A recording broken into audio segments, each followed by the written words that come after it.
Malankara Catholic TV അവതരിപ്പിക്കുന്ന വിശ്വാസവും യുക്തിയും എന്ന പരമ്പരയുടെ പുതിയൊരു എപ്പിസോഡിലേക്ക് എല്ലാവർക്കും സ്വാഗതം.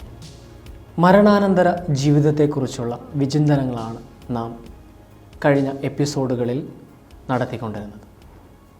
ഇന്ന് മരണാനന്തര ജീവിതത്തെക്കുറിച്ചുള്ള കൂടുതൽ ചോദ്യങ്ങളും അതിനുള്ള ഉത്തരങ്ങളും കണ്ടെത്താനാണ് നാം ശ്രമിക്കുന്നത്. കഴിഞ്ഞ എപ്പിസോഡിൽ നമ്മൾ തനതു വിധിയെക്കുറിച്ചും പൊതുവിധിയെക്കുറിച്ചും സംസാരിക്കുകയുണ്ടായി. അപ്പോൾ ഇന്നത്തെ ചോദ്യം, തനതു വിധിക്ക് ശേഷം ഉടനെ എന്താണ് സംഭവിക്കുക?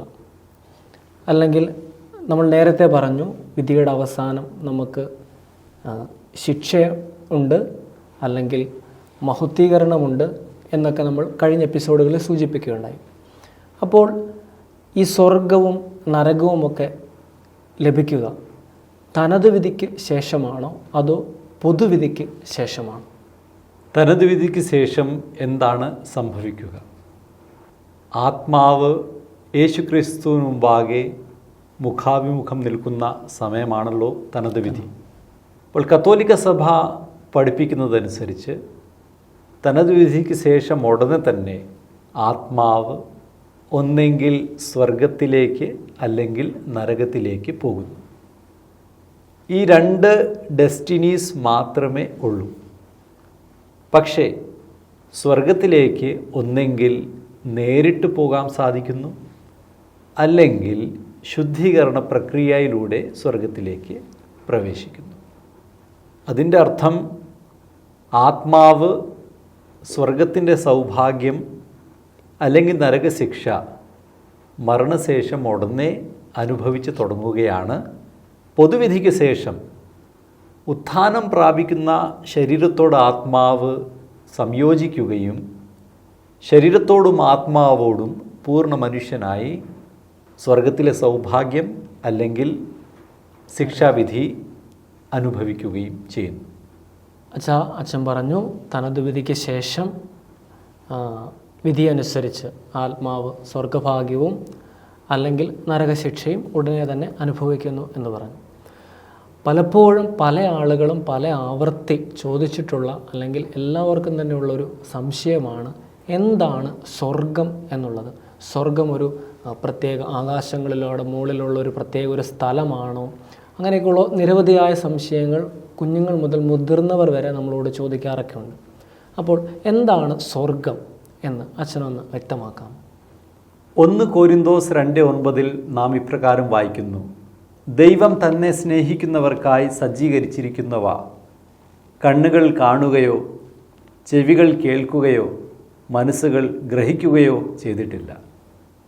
അതുകൊണ്ട് സ്വർഗം എങ്ങനെയുള്ളതാണ്, എന്താണ് എന്ന് നമുക്ക് ആർക്കും ഇവിടെ നിന്ന് വ്യക്തമായി പറയാൻ സാധിക്കുകയില്ല. പക്ഷേ ഡീറ്റെയിൽസ് നമുക്ക് അറിയത്തില്ല എങ്കിലും കണ്ടൻറ്റിനെ കുറിച്ച് നമുക്ക് തീർച്ചയായിട്ടും ഉറപ്പുമുണ്ട്, പ്രത്യാശയുമുണ്ട്. എന്താണ് അതിൻ്റെ കണ്ടൻറ്റ്? കണ്ടൻറ്റ് ഇത്രയേ ഉള്ളൂ: സ്വർഗം ഒരു സ്ഥലമല്ല, സ്വർഗം ദൈവത്തോടു കൂടെയുള്ള നിത്യമായ ഒരു ജീവിതമാണ്. ഫിലിപ്പി 1:23 വിശുദ്ധ പൗലോസ് ശ്ലീഹ പറയുന്നു, എൻ്റെ ആഗ്രഹം മരിച്ച് ക്രിസ്തുവിനോട് കൂടെ ആയിരിക്കുക എന്നതാണ്. കാരണം അതാണ് കൂടുതൽ ശ്രേഷ്ഠം. 1 തെസ്സലോനിക്ക 4:17 വിശുദ്ധ പൗലോസ് ശ്ലീഹ പറയുന്നു, നാം എപ്പോഴും കർത്താവിനോട് കൂടെ ആയിരിക്കുകയും ചെയ്യും. കർത്താവിനോട് കൂടെ ആയിരിക്കുന്ന ആ അവസ്ഥയ്ക്ക് പറയുന്ന പേരാണ് സ്വർഗം. പിതാവും പുത്രനും പരിശുദ്ധാത്മാവുമായിരിക്കുന്ന ദൈവത്തോടു കൂടി ആയിരിക്കുന്ന ഈ ഒരു സൗഭാഗ്യമാണ് സ്വർഗം. ഇനി രണ്ടാമതായി, സ്വർഗത്തിലെ സൗഭാഗ്യം എന്താണ് എന്ന് ചോദിച്ചാൽ അത് ദൈവ തിരുമുഖ ദർശനമാണ്. ബെയാറ്റിഫിക് വിഷൻ, ദൈവത്തെ മുഖാഭിമുഖം കാണുക.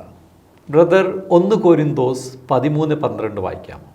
ഇപ്പോൾ നമ്മൾ കണ്ണാടിയിലൂടെ അവ്യക്തമായി കാണുന്നു, അപ്പോഴാകട്ടെ മുഖാഭിമുഖം ദർശിക്കും. ഇപ്പോൾ ഞാൻ ഭാഗികമായി അറിയുന്നു, അപ്പോഴാകട്ടെ ദൈവം എന്നെ പൂർണ്ണമായി അറിയുന്നത് പോലെ ഞാനും പൂർണ്ണമായി അറിയും. ദൈവത്തെ ഞാൻ മുഖാഭിമുഖം ദർശിക്കും. ഇതാണ് സ്വർഗത്തിലെ സൗഭാഗ്യം. അതുപോലെ തന്നെ വിശുദ്ധ യോഹന്നാൻ്റെ 1-ാം ലേഖനത്തിലെ 3-ാം അധ്യായത്തിലെ 2-ാമത്തെ വാക്യം ഒന്ന് വായിക്കാം. പ്രിയപ്പെട്ടവരെ, നാം ഇപ്പോൾ ദൈവത്തിൻ്റെ മക്കളാണ്. നാം എന്തായിത്തീരുമെന്ന് ഇതുവരെയും വെളിപ്പെട്ടിട്ടില്ല. എങ്കിലും ഒരു കാര്യം നാം അറിയുന്നു: അവിടുന്ന് പ്രത്യക്ഷനാകുമ്പോൾ നാം അവിടുത്തെ പോലെയാകും. അവിടുന്ന് ആയിരിക്കുന്നത് പോലെ നാം അവിടുത്തെ കാണുകയും ചെയ്യും. നാം അവിടുത്തെ പോലെ ആകും, അവിടുന്ന് ആയിരിക്കുന്നത് പോലെ അവിടുത്തെ കാണുകയും ചെയ്യും. ത്രിയേക ദൈവം ആയിരിക്കുന്നത് പോലെ ദൈവത്തെ നമുക്ക് ദർശിക്കാൻ കഴിയുന്ന ഈ ഒരു സൗഭാഗ്യമാണ് സ്വർഗത്തിലെ സൗഭാഗ്യം, അല്ലെങ്കിൽ ബെയാറ്റിഫിക് വിഷൻ. എന്നാൽ ദൈവത്തെ ദർശിക്കുക എന്ന് പറയുന്നതിൻ്റെ ആഴത്തിലുള്ള അർത്ഥം എന്താണ്? ദൈവം ഒരു ഓബ്ജക്റ്റിന് പോലെ എൻ്റെ മുമ്പാകെ നിൽക്കുന്നു, ഞാൻ ദൈവത്തെ ചുറ്റും നിന്ന് നോക്കി കാണുന്നു, ആ അർത്ഥത്തിലല്ല നാം ദൈവത്തിരുമുഖ ദർശനത്തെ മനസ്സിലാക്കേണ്ടത്. ദൈവത്തെ മുഖാഭിമുഖം കാണുക എന്ന് പറഞ്ഞാൽ ദൈവം എൻ്റെ ആബ ആകുന്നു എന്ന് തിരിച്ചറിയുക, ദൈവത്തെ അപ്പനായി കാണുക. ഞാൻ ദൈവത്തിൻ്റെ കുഞ്ഞാണ്, ഞാൻ ദൈവത്തിൻ്റെ മകനും മകളുമാണ് എന്ന രീതിയിൽ ദൈവത്തെ കാണുക. അതാണ് അതിൻ്റെ യഥാർത്ഥ അർത്ഥം. അതാണ് യോഹന്നാൻ 17:3 കർത്താവ് പറയുന്നത്. ഏകസത്യ ദൈവമായ അവിടുത്തെയും അവിടുന്ന് അയച്ച ക്രിസ്തുവിനെയും അറിയുക എന്നതാണ് നിത്യജീവൻ. യേശു ക്രിസ്തു നമ്മെ ദൈവമക്കളാക്കി തീർത്തു. അതാണ് രക്ഷ. ഈ രക്ഷയുടെ പൂർണ്ണതയിലേക്ക് നാം യുഗാന്ത്യത്തിൽ എത്തിച്ചേരും. സ്വർഗത്തിൽ എത്തിക്കഴിയുമ്പോൾ ആത്മാവ് മനസ്സിലാക്കുന്ന യാഥാർത്ഥ്യം ഇതാണ്: ഞാൻ ദൈവത്തിൻ്റെ മകനാണ്, ദൈവം എൻ്റെ അപ്പനാണ്. യേശു ക്രിസ്തുവിൻ്റെ അപ്പനായിരിക്കുന്നത് പോലെ, യേശു ക്രിസ്തുവിൻ്റെ ആബ ആയിരിക്കുന്നത് പോലെ എൻ്റെയും ആബയാണ്. യേശു ക്രിസ്തു പിതാവായ ദൈവത്തിൻ്റെ പുത്രനായിരിക്കുന്നത് പോലെ ഞാനും പിതാവായ ദൈവത്തിൻ്റെ പുത്രനാണ്. ഈ ഒരു അറിവ് അതിൻ്റെ പൂർണ്ണതയിൽ ഗ്രഹിക്കുന്നതാണ് ശരിക്കും പറഞ്ഞാൽ സ്വർഗത്തിലെ സൗഭാഗ്യം. ഇതിൽ കൂടുതൽ നമുക്ക് എന്താ അറിയാനുള്ളത്?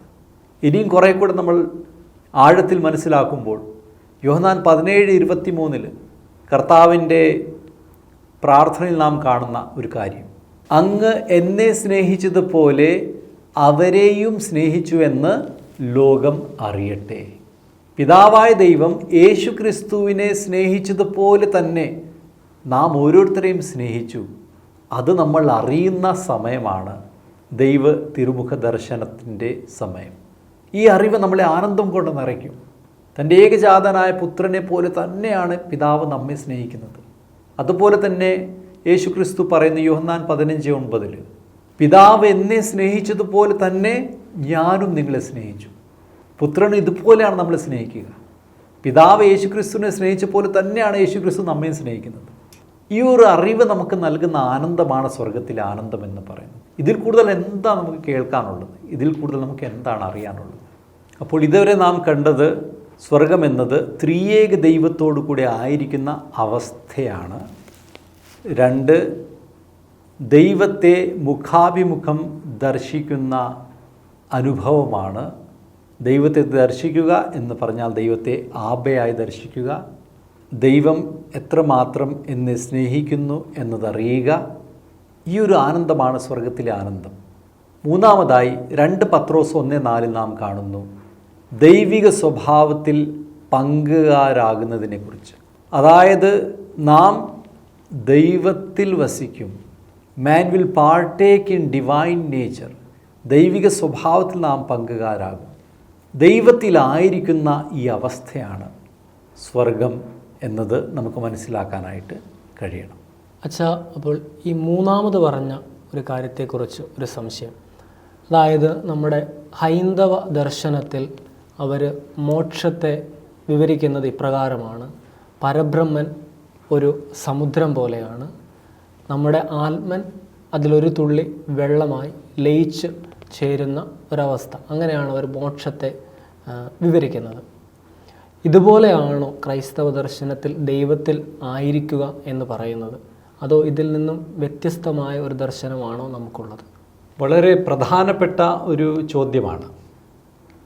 ദൈവം സമുദ്രമാണെങ്കിൽ ആ സമുദ്രത്തിൽ ഒരു തുള്ളി വെള്ളം പോലെ എൻ്റെ ആത്മാവ് ചെന്ന് ലയിക്കുകയാണ്. പക്ഷെ അവിടെ ഒരു ചോദ്യം, ഈ ഒരു തുള്ളി കടലിൽ ചെന്ന് ലയിക്കുമ്പോൾ ഒരു തുള്ളി പിന്നെ ഉണ്ടോ? ഇല്ല, അത് ലയിച്ചു. അപ്പോൾ അവിടെ ഉള്ളത് പരമാത്മാവ് മാത്രമാണ്. പക്ഷെ ക്രൈസ്തവ ദർശനം അതിൽ നിന്ന് വ്യത്യസ്തമാണ്. ദൈവത്തെ നാം സമുദ്രത്തെ പോലെ കാണുകയാണെങ്കിൽ ആ സമുദ്രത്തിൽ ഒരു തുള്ളി വെള്ളം പോലെ ഞാൻ ലയിച്ച് ഇല്ലാതാവുകയല്ല, മറിച്ച് ഞാൻ ഉണ്ടാകണം. എൻ്റെ ഐഡൻറ്റിറ്റി ഉണ്ടാകണം, എൻ്റെ ഓർമ്മകൾ ഉണ്ടാകണം, എനിക്ക് കാണാനും കേൾക്കാനും അനുഭവിക്കുവാനും സാധിക്കണം. അപ്പോൾ അതിനെങ്ങനെ മനസ്സിലാകും? അതിനുവേണ്ടി ഒരു ഉദാഹരണം ഞാൻ എപ്പോഴും പറയാൻ ആഗ്രഹിക്കുന്നത് സ്കൂബ ഡൈവിങ്. കടലിനെ നാം പുറത്തു നിന്ന് കാണുമ്പോൾ ഭയത്തോട് നാം കാണുന്നു, വിസ്മയത്തോടെ കാണുന്നു. എന്നാൽ ഉള്ളിൽ നിന്ന് കടലിനെ അറിയാനുള്ള ഒരു ശ്രമമാണ് സ്കൂബ ഡൈവിങ്. കടലിൻ്റെ താഴെ അതിനുള്ള പ്ലാന്റ്സ് അല്ലെങ്കിൽ മത്സ്യങ്ങൾ, അതിൻ്റെ സൗന്ദര്യം എങ്ങനെയാണ് കാണാൻ കഴിയുക? അക്വേറിയത്തിൽ കാണുന്ന ഈ മത്സ്യങ്ങളെക്കാൾ മനോഹരമായ മത്സ്യങ്ങൾ നമുക്ക് താഴെ കാണാൻ സാധിക്കും. അതാണ് സ്കൂബ ഡൈവിങ്ങിൽ നടക്കുന്നത്. ഓക്സിജൻ മാസ്കും സിലിണ്ടർ ധരിച്ച് ഒരു വ്യക്തി കടലിൽ ചെല്ലുമ്പോൾ ആ വ്യക്തി കടലിൽ ചെന്ന് ലയിച്ച് ഇല്ലാതാകുന്നില്ല, ശ്വാസം നിലച്ചു പോകുന്നില്ല. കാരണം ഓക്സിജൻ ഉണ്ട്. ജീവനോടെ എല്ലാം കാണുകയും അനുഭവിക്കുകയും ആ ഒരു അനുഭവം നൽകുന്ന ഒരു ആനന്ദം, അതുപോലെയാണ് ഈ സ്വർഗത്തിലെ ആനന്ദം. ദൈവത്തിൽ നാം ആയിരിക്കുക എന്ന് പറഞ്ഞു കഴിഞ്ഞാൽ സ്കൂബ ഡൈവിംഗ് പോലെയാണ്. നാം ദൈവത്തെ ഉള്ളിൽ നിന്ന് അറിയുന്നു. ദൈവത്തിൻ്റെ ജ്ഞാനത്തെ കണ്ട് നാം വിസ്മയം കൊണ്ട് നിറയുന്നു. ദൈവത്തിൻ്റെ സൗന്ദര്യത്തെ നാം കാണുന്നു. അവിടെ ഓരോ മത്സ്യത്തെ നാം കാണുമ്പോൾ ഭയങ്കര ഒരു അനുഭൂതിയും ആനന്ദമൊക്കെയാണ് ഉണ്ടാവുക. എന്നാൽ നീന്തി കുറച്ചുകൂടെ മുമ്പോട്ട് പോകുമ്പോൾ അതിനേക്കാൾ സൗന്ദര്യമുള്ള മത്സ്യത്തെ കാണുന്നു, പ്ലാന്റ്സിനെ കാണുന്നു. ഓരോ നിമിഷവും ഒരു പുതു ആനന്ദമാണ് നൽകുക, ഒരിക്കലും അവസാനിക്കാത്ത ആനന്ദം. എന്നാൽ വീണ്ടും കുറേ കൂടെ ലഭിക്കാനുള്ള ഒരു ആഗ്രഹം ബാക്കിയുണ്ടാകുന്നു. വീണ്ടും മുമ്പോട്ട് നീന്തി നടക്കുന്നു, മതി വരുന്നില്ല. അങ്ങനെ ഒരിക്കലും മതി വരാത്ത ഈ ഒരു ആനന്ദം, വേദനകളും ദുഃഖങ്ങളും ഇല്ലാത്ത ഈ ഒരു അനുഭവം, ദൈവത്തിലായിരിക്കുമ്പോൾ ദൈവത്തെ പോലെ ആയിത്തീരുന്ന ഈ ഒരു അനുഭവം, അതാണ് നമ്മുടെ ഒരു ഗാനത്തിൽ നാം പാടുന്നത്. ശാന്തിയിൽ നീന്തി നീന്തി കാന്തിൽ മുങ്ങി മുങ്ങി നിന്നിൽ ഞാനുമൻ എന്നിൽ നീ ഇങ്ങനെ നാം വാവാ യേശുനാഥ, നിന്നിൽ ഞാനും എന്നിൽ നീയും. ഇതാണ് സ്വർഗത്തിലെ ആനന്ദം. അതൊരിക്കലും അവസാനിക്കാത്ത ആനന്ദമാണ്. അതാണ് ഇറ്റേണൽ ലൈഫ്. ഒരിക്കലും ഒരു ബോർഡം ഇല്ലാത്ത, ഒരിക്കലും വിരസമായി തോന്നാത്ത, എന്നും പുതു ഉന്മേഷം, പുതു ആനന്ദം. ദൈവത്തെ അത്രമാത്രം നമുക്ക് അറിയാനുണ്ട്. ദൈവത്തിൻ്റെ സ്നേഹത്തെ അത്രമാത്രം അറിയാനുണ്ട്. എന്തുകൊണ്ടാണ് ദൈവം ചില കാര്യങ്ങൾ എൻ്റെ ജീവിതത്തിൽ അനുവദിച്ചത്, ചില തകർച്ചകൾ അനുവദിച്ചത്? ദൈവത്തിൻ്റെ ജ്ഞാനത്തെ കാണുമ്പോൾ, ദൈവത്തിൻ്റെ സ്നേഹത്തെ, ദൈവത്തിൻ്റെ പദ്ധതിയെ നാം തിരിച്ചറിയുമ്പോൾ ആത്മാവിനുണ്ടാകുന്ന ആ ഒരു കൃതജ്ഞതയും ആനന്ദവും, ഇതൊക്കെയാണ് ഇതിൽ നിന്ന് നാം മനസ്സിലാക്കേണ്ടത്. തനതു വിധിക്ക് ശേഷം ഉള്ള യാഥാർത്ഥ്യങ്ങളിൽ ഒന്നായ സ്വർഗത്തെക്കുറിച്ചാണ് ഇന്നത്തെ എപ്പിസോഡിൽ അച്ഛൻ നമുക്ക് പറഞ്ഞു തന്നത്. സ്വർഗഭാഗ്യം എന്താണ് എന്ന് അച്ഛൻ വളരെ വ്യക്തമായി നമുക്ക് മനസ്സിലാക്കി തന്നു. മറ്റ് യാഥാർത്ഥ്യങ്ങളായ ശുദ്ധീകരണ സ്ഥലത്തെക്കുറിച്ചും നരകത്തെക്കുറിച്ചും ഒക്കെയുള്ള ചോദ്യ ഉത്തരങ്ങളുമായി വരുന്ന എപ്പിസോഡുകളിൽ നമുക്ക് വീണ്ടും കാണാം. എല്ലാവർക്കും നന്ദി.